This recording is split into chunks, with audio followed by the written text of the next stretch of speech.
मैं शॉपिंग मुकम्मल करके मॉल से बाहर निकली तो मेरा शौहर एक नन्ही सी बच्ची को साथ लिए खड़ा था, जो ज्यादा से ज्यादा 2 साल की होगी। मेरे पूछने पर कि ये बच्ची किसकी है, वो एकदम से घबरा गए।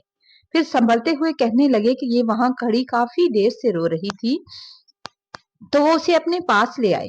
करीब से देखा तो बच्ची बहुत प्यारी लग रही थी और हमारी शादी को 7 साल हो गए थे, मगर औलाद नहीं हुई थी। मुझ पर एक अजब सी कैफियत तारी हो गई। चारों तरफ देखने पर जब कोई नजर न आया तो मैंने शौहर से जिद करनी शुरू कर दी कि हम इस बच्ची को अपनी बेटी बनाकर पालेंगे। शौहर ने समझाया कि पता नहीं किसकी बच्ची है, उसकी माँ ढूंढती फिरेगी, हमें इंतजार करना चाहिए। मगर मैं जज्बाती हो गई और रोते हुए इसरार किया कि अगर इसकी माँ को कदर होती तो वो इतनी छोटी बच्ची को यूं लापरवाही से छोड़कर न जाती। शौहर गुस्से में आ गए, कहने लगे पागल मत बनो, हम यूं किसी का बच्चा कैसे लेकर जा सकते हैं। लेकिन मैंने उनसे कहा कि हम आधा घंटा मजीद इंतजार करते हैं, अगर कोई नहीं आया तो हम इसे ले चलेंगे। मेरे मुसलसल रोने और जिद करने पर वो बिलाखिर तैयार हो गए और आधा घंटा इंतजार के बाद जब कोई भी उस बच्ची को लेने नहीं आया तो मैं जबरदस्ती उसे अपने साथ ले आई थी। घर आने पर बच्ची रोना शुरू कर देती, मगर हैरत की बात यह थी कि जब भी वो मेरे शौहर के पास जाती फौरन चुप हो जाती, उनके साथ बैठ जाती या उनके साथ लेट जाती। मैं ये देखकर हैरान भी थी और खुश भी थी कि चलो ये हमारे साथ मानूस हो जाएगी। शौहर के ऑफिस जाने के बाद मैं तन्हा महसूस करती थी। अब सारा दिन उस बच्ची में मसरूफ रहती, यहाँ तक कि अपना ख्याल रखना भी छोड़ दिया था। शौहर मुझे समझाते थे कि खुद को उस बच्ची के साथ ज्यादा अटैच मत करो, अगर उसकी माँ वापस लेने आ गई तो क्या करोगी।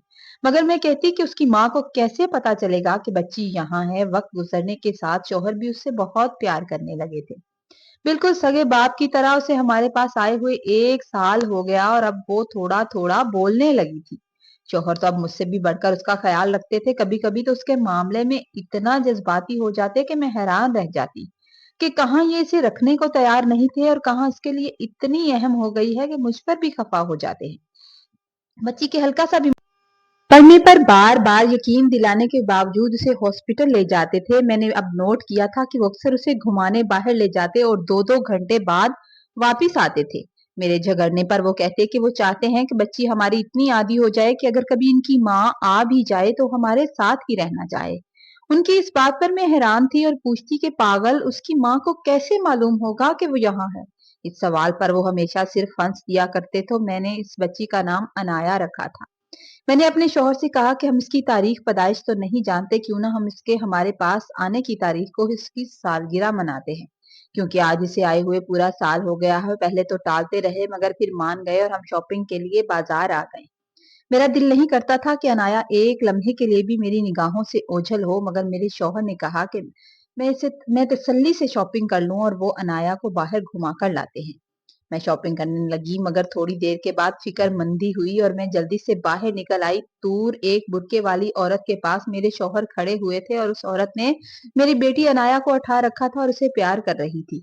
मैं हैरान होकर तेजी से उनकी तरफ बढ़ी। जब उस औरत ने मुझे आते हुए देखा तो अनाया को नीचे उतारा और जल्दी से वहां से निकल गई। मैंने शौहर के पास पहुंचकर पूछा कि ये कौन थी, तो वो गड़बड़ा गए और फिर संभल कर कहने लगे कि कोई औरत थी जो कह रही थी कि उसकी गुमशुदा बेटी उससे मिलती जुलती है और उसने प्यार करने की इजाजत मांगी, जो मैंने दे दी। मैंने हैरानगी से कहा कि आपने उसे इजाजत क्यों दी, अगर वो हमारी बच्ची को ले जाती तो वो गुस्से में आ गए और कहने लगे तुम्हारी बच्ची को कहीं नहीं लेकर जाती। मगर मुझे हैरत हो रही थी कि मेरे शौहर को आकर क्या हो गया है। घर आकर भी वो खामोश रहे। फिर जब हम सोने लगे तो मैं आंखें बंद करके लेट गई। शौहर को लगा कि शायद शायद मैं सो गई हूँ, तो वो आहिस्ता से उठे और मोबाइल लेकर कमरे से निकल गए। मैंने भी आहिस्ता आहिस्ता उनके पीछे आई तो वो फोन पर किसी से बात कर रहे थे और कह रहे थे कोई बात नहीं, मैं कल तुमसे मिलवाने के लिए ले आऊंगा। मैंने आगे बढ़कर बात सुनना चाही तो मेरे हाथ से टेबल पर रखा गिलास नीचे गिर गया, जिसके शोर से मेरे शौहर चौंक गए और मैं जल्दी से वापस आकर लेट गई थी। अगले दिन मैंने अनाया की सालगिरह रखी थी और कुछ दोस्तों को बुलाया था। एक दोस्त ने जब अनाया को देखा तो कहने लगे ये तो बिल्कुल तुम्हारी ही बेटी लगती है, इसकी शक्ल तुम्हारे शौहर से बहुत मिलती है। मैंने उसी वक्त अपने शौहर और नाया की तरफ देखा तो वाकई उनकी शक्लें काफी मिल रही थी। जो शख्स शायद मेरे दिल में जन्म ले रहा था। सालगिरह के बाद मैं चुप चुप सी थी। शौहर के बार बार पूछने पर मैंने कुछ नहीं बताया, ये सोच कर के शायद मुझे कोई गलतफहमी हुई हो और मुझे इस शक को अपने दिल में जगह नहीं देनी चाहिए। मैंने इस बात को दिल से फिर निकाल दिया और अपनी बच्ची के साथ खुश थी। मैंने सालगिरह की सारी तस्वीरें अपनी एक दोस्त को भेज दी, तो तकरीब में नहीं आ सकी थी ताकि उसने कहा कि वो मेरी बेटी को देखना चाहती है। तस्वीरें देखने के बाद जब उसका फ़ोन आया तो उसने पूछा कि ये तुम्हारा शौहर है? तो मैंने कहा हाँ, चौंक के उसने मेरे शौहर को पहले नहीं देखा था। वो बोली कि हमारी गली में भी एक ऐसा ही आदमी है, मेरे घर से 2 घर छोड़कर आगे फरत रहती है, फरत का शौहर शौहर भी बिल्कुल ऐसा ही है। और उसने बताया कि मैंने देखा है ये बच्ची उसके पास होती है। मैं बहुत ज़्यादा हैरान हुई और पूछा कि ऐसा कैसे हो सकता है? ये बच्ची तो मेरे पास होती है। तो वो कहने लगी नहीं, मैंने यहाँ इस आदमी को, इस बच्ची को बहुत बार देखा है। और फरहत कहती है कि ये उसका शौहर है और ये उसकी बेटी है। मैं और भी परेशान हो गई और मुझे कुछ समझ नहीं आ रहा था कि ये मेरे साथ क्या हो रहा है।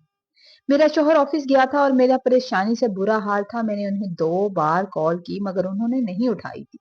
3 बजे के बाद जब वो ऑफिस से आए तो मैंने उनसे अपनी दोस्त की बात बताई तो वो गुस्से में आ गए और कहने लगे कि पागल होगी हो वो। कोई अल्लाह ने 7 शक्लें, एक इंसान की 7 शक्लें बनाई हैं, हो सकता कोई मेरी शक्ल से मिलता-जुलता हो। उन्होंने मुझे काफ़ी समझाना शुरू कर दिया था मगर उनके समझाने के बावजूद मेरे दिल में शक बैठ चुका था। लिहाजा मैंने अपनी दोस्त से उस फ़र्क का पता ले लिया। अगले दिन जब मेरे शौहर ऑफिस चले गए तो मैंने जल्दी से तैयारी की, अनाया को सुलाया और अपनी हमसाई को घर बुलाकर कहा कि इसका ध्यान रखना, मैं 1 घंटे में आ जाऊंगी। मैं फौरन उस पते पर चली गई जो मेरी दोस्त ने मुझे दिया था। दरवाजा खटखटाया तो एक बूढ़ी औरत ने दरवाजा खोला। मैंने कहा कि मुझे फरहत से मिलना है तो उन्होंने मुझे रास्ता दिया और अंदर बुला लिया। उन्होंने मुझे कमरे में बिठाया और कहने लगी फरहत तो कहीं बाहर गई है घर का सामान लेने, अभी आती ही होगी, बेटा तुम थोड़ा इंतजार कर लो। उन्होंने पूछा कि तुम फरहत को कैसे जानती हो? तो मैंने कहा मैं उसकी बचपन की दोस्त हूँ, बड़ी देर के बाद उसका पता मिला है। मैंने पूछा माँ जी इस घर में आप दोनों ही रहते हैं? तो वो कहने लगी हाँ, हम दोनों ही रहते हैं। मेरी बेटी का शौहर दिन में आता है, रात को नहीं आता। उसने 2 शादियां कर रखी हैं, इसलिए रात के वक्त अपने दूसरे घर में होता है। हाँ, 1 बजे के बाद इधर आ जाता है और 3 बजे तक इधर ही रहता है। मैंने कहा फरहत के शौहर का नाम क्या है? मुझे असल में काफ़ी अरसा हो गया है ना उससे मिले हुए, तो मुझे उसके बारे में कुछ पता नहीं है।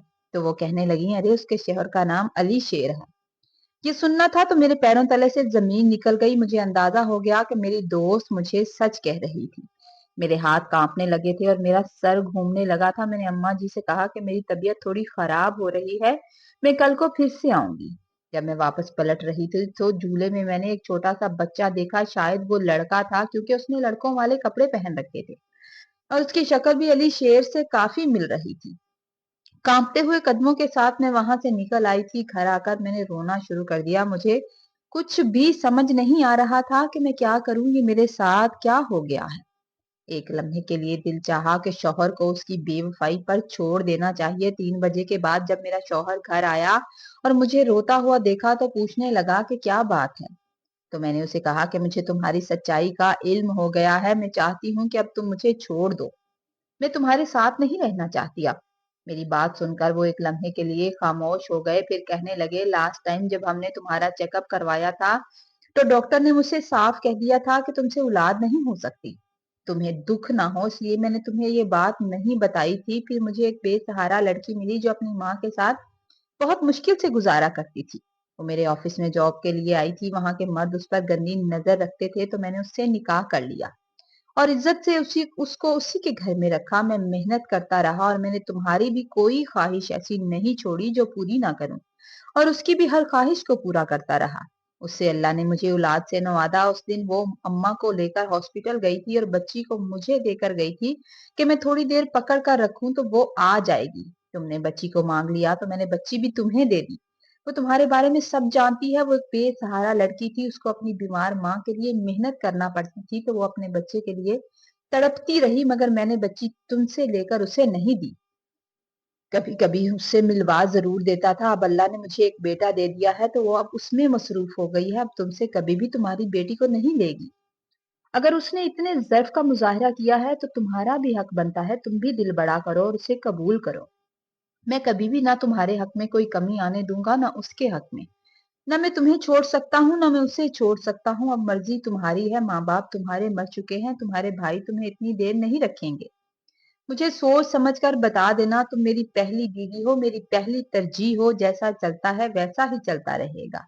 बेटा उसके पास रहेगा, बेटी तुम्हारे पास रहेगी। मुझे ये सब कुछ कहकर वो चले गए थे और मैं सोच में पड़ गई, सोचने लगी कि मेरे शौहर ने मुझे इस कमी के साथ भी अपने पास रखा, यहाँ तक कि मेरी सौतन से बच्ची लेकर भी मुझे दे दी। इसको छोड़कर भी मैं कहाँ जाऊंगी?